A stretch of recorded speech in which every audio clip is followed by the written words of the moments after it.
السلام علیکم ورحمۃ اللہ وبرکاتہ۔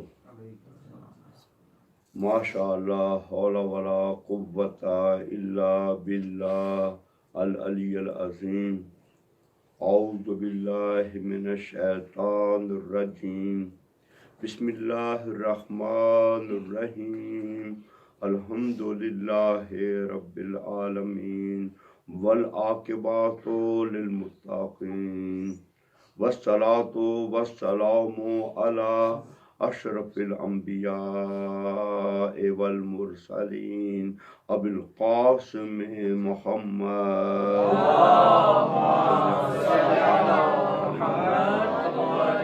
وآلہ الطیبین الطاہرین المعصومین، ولعنۃ اللہ علی اعدائہم اجمعین الی یوم الدین۔ اما بعد، فقد قال اللہ تبارک و تعالی فی کتابہ، بسم اللہ الرحمن الرحیم، وَلْتَكُنْ مِنْكُمْ أُمَّةٌ يَدْعُونَ إِلَى الْخَيْرِ وَيَأْمُرُونَ بِالْمَعْرُوفِ وَيَنْهَوْنَ عَنِ الْمُنْكَرِ وَأُولَئِكَ هُمُ الْمُفْلِحُونَ۔ صلوات بھیجیے۔ اللہ تعالیٰ نے ہماری بقا کے لیے اور ساتھ ہی اس کے نتیجے کے لیے ہمیں خبر دی ہے۔ ہماری بقا کس سے ہے کہ ہم ہمیشہ دعوت خیر دیں، امر بالمعروف کریں، نہیں عن المنکر کریں۔ جب ہم یہ کام کریں گے تو اللہ تعالیٰ نے ہمیں دنیا میں بھی اور آخرت میں بھی کامیابی کی نوید سنائی ہے، اور اس کے لیے اللہ تعالیٰ نے اپنے انبیاء کو ہمارے لیے نمونہ بنا کر بھیجا ہے، اور انبیاء نے ہر طرح کی مخالفین کی مخالفت کو قبول کیا ہے، مگر اللہ تعالیٰ کے کاموں سے کبھی انہوں نے کوتاہی نہیں کی، اور اس میں محمد و آل محمد کا ان کو اللہ تعالیٰ نے سب کا سید و سردار بنا کر بھیجا ہے، اور تمام انبیاء سے کہا ہے کہ اگر تم محمد و آل محمد کے بارے میں کوتاہی کرو گے تو تمہاری نبوت بھی تمہارے کام نہیں آئے گی۔ اور رسول خدا صلی اللہ علیہ وآلہ وسلم نے جیسے ہی مولا حسین دنیا میں تشریف لائے ہیں اور جبرائیل نے آ کر خبر بتائی تو آپ نے آپ کی زندگی میں رونا شروع کر دیا اور بتا دیا کہ حسین پر رونے کا کتنا اجر ہے۔ میں فخر انبیاء، امام الانبیاء، سید الانبیاء حسین کے بارے میں اس کا جو غم آنے والا ہے، حالانکہ ابھی وہ حسین زندہ ہیں، ابھی انہوں نے اپنے زندگی کے کئی بہاریں امن و امان سے گزارنی ہیں، لیکن اس کے باوجود رسول خدا نے سب کے سامنے یہ بتا دیا ہے کہ حسین کے غموں پر رونا اصل میں حکم خدا ہے، اور خدا کو یہ پسندیدہ عمل ہے۔ اور اس کی مثال میں اول سے لے کے آتا ہوں۔ جب آدم علیہ السلام نے پانچوں کا نام لے کر خدا سے اپنی توبہ کے لیے اپیل کی، جیسے ہی مولا حسین کا نام آتا ہے آدم نے رونا شروع کر دیا، اور آدم علیہ السلام نے یہ پوچھا کہ یا الہی، یہ حسین کون ہے کہ جس سے میرا دل پارا پارا ہو رہا ہے اور آنکھوں میں آنسوؤں کی جھڑیاں لگ چکی ہیں؟ تو اللہ تعالیٰ نے حسین کے بارے میں آدم کو بتانا شروع کر دیا۔ جناب نوح علیہ السلام کی بات دیکھ لیجئے، جیسے ہی آپ کی کشتی کربلا کی طرف پہنچتی ہے تو آپ کی کشتی نے ہچکولے کھانے شروع کر دیے۔ پوچھا یا الہی، تو نے اس کی نجات کی مجھے نوید سنائی ہے، یہ کیا بات ہے کہ میری کشتی یہاں پر ہچکولے کھا رہی ہے؟ تو اللہ تعالیٰ نے حسین کا واقعہ بیان کرنا شروع کر دیا، اور جناب نوح نے وہاں پر حسین کا ماتم شروع کر دیا۔ ہائے حسین، اللہ اکبر، میں کس کس کی بات کروں؟ یہاں پر جناب ابراہیم نے جب اپنے بیٹے کو قربان کیا اور اللہ تعالیٰ نے اس کی جگہ پر دمبے کو بھیج دیا، ابراہیم نے جب یہ دیکھا تو کہا بارے رہا، میں تو اپنا بیٹا قربان کرنے کو تیار تھا، کیا تو نے میری قربانی کو قبول نہیں کیا؟ تو اللہ تعالیٰ نے کہا کہ اے ابراہیم، میں تیری جگہ، تیرے بیٹے کی جگہ ذبح عظیم مقرر کر رہا ہوں۔ کہا کہ الہی ذبح عظیم کیا ہے؟ تو اللہ تعالیٰ نے حسین کے واقعات کو بتانا شروع کر دیا۔ اللہ اکبر۔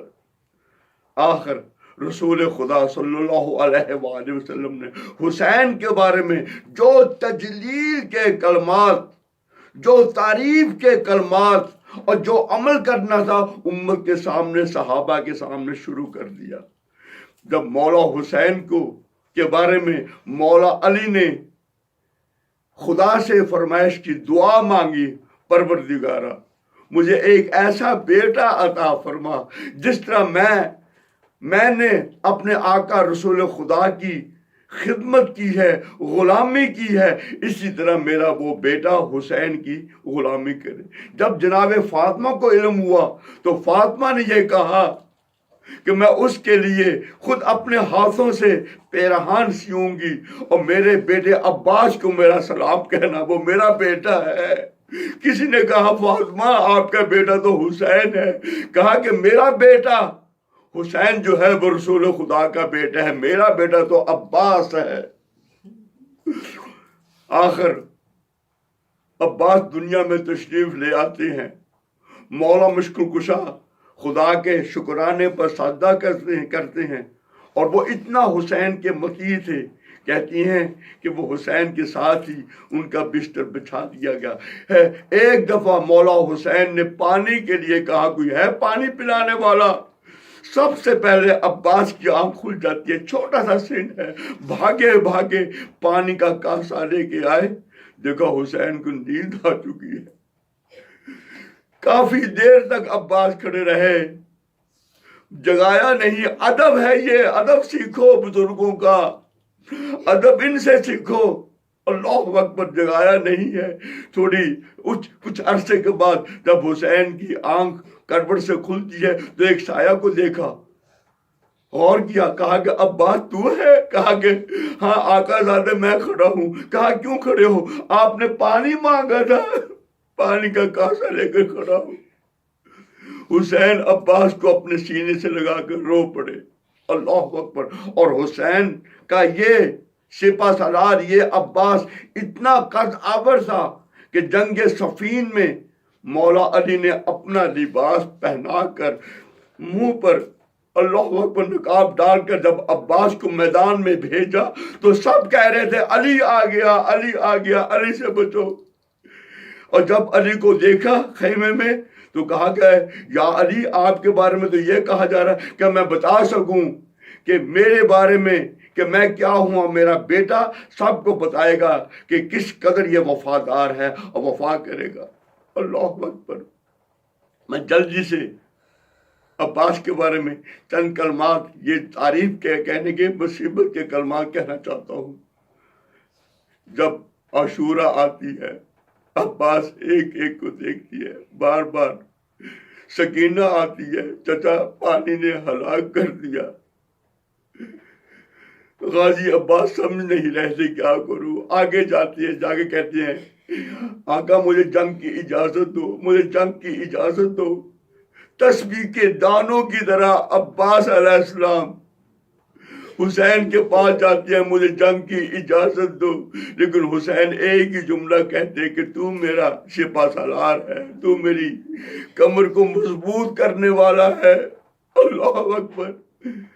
جب سب کے سب شہید ہو گئے، اس وقت کہے کہ آقا کب تک مجھ کو اجازت نہیں دیں گے؟ اب تو لشکر بھی نہیں رہا، اب تو لشکر بھی نہیں رہا۔ تو اس وقت حسین نے یہی کہا کہ عباس تو میرا سپہ سالار ہے۔ غازی عباس نے روتے ہوئے حسین کی مظلومیت کو دیکھتے ہوئے کہا آقا اب نہ وہ لشکر رہا نہ یہ سپہ سالار ہے، اس وقت ایک سپاہی کی طرح آپ سے اجازت مانگ رہا ہے۔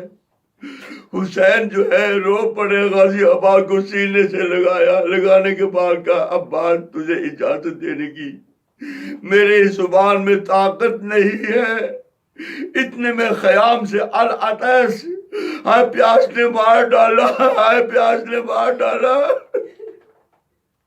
یہ کلمات مولا حسین نے سننے تھے۔ اب غازی عباس کو اجازت کیسے دیتی ہے؟ جنگ کی اجازت نہیں لی، بلکہ کیا کہا عباس بچوں کے لیے پانی کا انتظام کر دو، پانی کا انتظام کر دو۔ غازی عباس نے یہ سننا تھا تو شیر کے اندر اور جذبہ شیر آ گیا، کہا کہ آقا، جلدی سے قدموں کو بوسہ دیا، کہا کہ آقا اتنی ہی اجازت کافی ہے، کہا کہ عباس پانی لے کے آنا، کچھ اور نہ کرنا۔ اس وقت بھی غازی عباس کو دفاعی جنگ کرنے کے لیے پابند کر دیا مولا حسین نے۔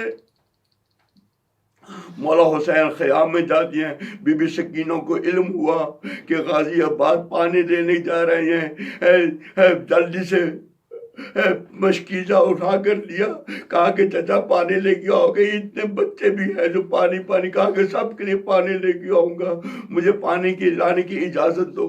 اللہ اکبر۔ پانی کے لیے چلے، راستے میں 12,000 کا لشکر تاریخ میں لکھا ہوا ہے، سب کے سب نہر فرات کی۔ اللہ اکبر۔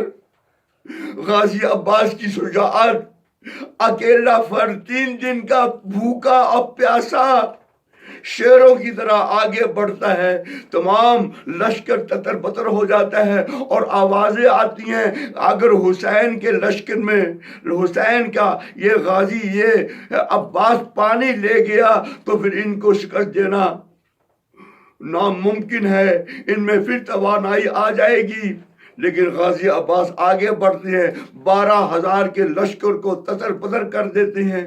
حالانکہ اس وقت صرف یا امام حسین پیاسے ہیں بھوکے ہیں، یا بچے پیاسے بھوکے ہیں، یا خود غازی عباس ہے، اس کے باوجود لشکر جو ہے ڈر رہا ہے اور سب کے ساتھ فرار ہو گیا۔ اور غازی عباس نہر تک پہنچے، اپنے گھوڑے کو پانی میں نہر فرات میں ڈال دیا، اور غازی عباس نے سب سے پہلے کہا کہ گھوڑے تو بھوکا ہے، تو بھی پیاسا ہے، اور ایک چلو بھر کے کہا کہ اے پانی، تو جانتا ہے کہ ہمارا تجھ پر قبضہ ہے، لیکن میں اس وقت تک پانی نہیں پیوں گا جب تک میرا آقا حسین پانی نہیں پیے گا، جب تک میری آقا زادی سکینہ پانی اور بچے پانی نہیں پئیں گے۔ پانی کو لے کے پانی پر دے مارا، اپنے گھوڑے سے کہا پانی پی لے۔ گھوڑے نے بھی رونا شروع کر دیا اور خیام کی طرف دیکھنا شروع کر دیا۔ پر مختصر یہی ہے، میں کہوں گا کہ غازی عباس نے مشکیزہ بھر کے چلے، ادھر سے تمام لشکر جمع ہو گیا کہ جو جس کے پاس تھا غازی عباس پر حملے شروع کر دیے۔ غازی عباس مقابلہ کرتے رہے، پانی کو بچاتے رہے، علم کو سنبھالتے رہے، آگے بڑھتے گئے اور یہ جملہ کہتے رہے، دیکھو پیاسے کی جنگ، دیکھو بھوکے کا دفاع، میں یہ پانی اپنے آقا کے بچوں کے لیے لے کے جا رہا ہوں، کوئی روک سکتا؟ اللہ اکبر۔ پر کسی ظالم نے چھپ کر ایسا وار کیا کہ آپ کا ایک بازو کٹ جاتا ہے۔ جب آپ کا ایک بازو کٹ گیا تو غازی عباس نے خدا کی طرف اشارہ کر کے کہا، حسین کی سکینہ پر یہ بازو میرا قربان، پانی میں لے کے جاؤں گا۔ پھر آگے گئے، پھر جب آگے پہنچ گئے پھر دوسرا بازو کٹ جاتا ہے، پانی محفوظ رہتا ہے۔ پھر غازی عباس نے کہا کہ پانی محفوظ ہے تو میں اسی کٹے ہوئے ہاتھوں سے خیام تک پانی پہنچا دوں گا۔ لیکن اب ظالموں نے کیا کیا، غازی عباس نے جو زخم سہے وہ اپنی جگہ پر، اب ایسا آگے بھالا مارا، تیر لگا، مشک میں تیر لگنا تھا، پانی بہہ گیا۔ غازی عباس کی ہمت بھی بہہ گئی۔ روایات میں لکھا ہوا ہے کہ ہر کوئی اپنے بازو کے سہارے سے گرتا تھا، لیکن عباس گھوڑے کے کیسے گرے ہیں؟ غازی عباس گھوڑے سے گرے اور گرتے ہوئے کہا یا آقائی اپنے غلام کی خبر لیجئے، اپنے غلام کا سلام قبول کیجئے۔ ادھر سے حسین تک یہ آواز پہنچتی ہے تو حسین جو ہے بھائی کی محبت میں یا عباس کہتے ہوئے آگے بڑھتے ہیں، آگے بڑھتی ہے۔ جیسے ہی آگے بڑھے تو کیا دیکھا کہ آپ کا ایک بازو کٹا ہوا ہے، آگے بڑھے دوسرا بازو کر غازی عباس کے پاس پہنچے اور پہنچنے کے بعد کہا عباس تو نے وفا کے پرچم گاڑ دیے، لیکن غازی عباس نے ایک جملہ کہا کہ آقا مجھ کو خیام میں نہ لے کے جانا۔ کہا کیوں؟ مجھے شکینہ سے حیا آتی ہے، پانی کا وعدہ کیا تھا۔ لعنت اللہ قوم ظالمین سیعلم الذین ظلموا ای منقلب ینقلبون۔ مات میں حسین، مات میں حسین، یا عباس یا عباس۔